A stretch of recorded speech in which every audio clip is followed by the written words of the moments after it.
Bike maintain করতে কি দরকার হয় আর মেইনটেইন কিভাবে করতে হয় এটা কিন্তু আমরা কেউই জানি না। আমরা শুধুই জানি চালাবো এবং ওয়াশ করব আর তেল মারবো। তাহলে কিন্তু আপনার বাইকটা লংজিভিটি পাবে না। আর লংজিভিটি পাওয়ার জন্য কি করতে হবে সেটাই আজকে আপনাদের সামনে তুলে ধরবো। তাহলে চলুন শুরু করা যাক।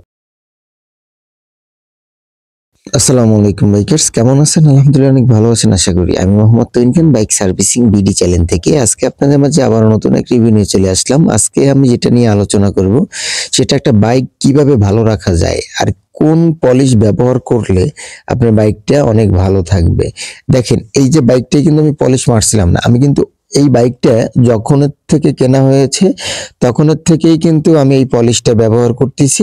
দেখেন, কোনো জায়গায় একটা ফোঁটা জং ধরেনি। ঠিক আছে, এই বাইকটার বয়স কত আপনারা কমেন্ট বক্সে অবশ্যই কমেন্ট করে জানাবেন। আমি লাস্টে বলে দেবো এই বাইকটার বয়স কত।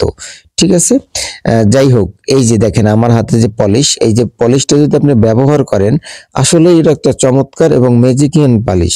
যে এই পলিশটা ব্যবহার করলে তাহলে আপনার বাইকটা ভালো থাকবে আর অতিরিক্ত ওয়াশ করানো যাবে না। আপনি 1 মাস পর পর ওয়াশ করবেন আর এই পলিশটা ব্যবহার করবেন আর সবসময়ের জন্য মুছে রাখবেন। তাহলে আপনার বাইক অনেক ভালো থাকবে এবং লংজিভিটি পাবে। যদি আপনি চান যে আপনার বাইকটা লংজিভিটি যাবে, তাহলে কিন্তু আপনার বাইকটা এরকম পলিশ ব্যবহার করতে হবে।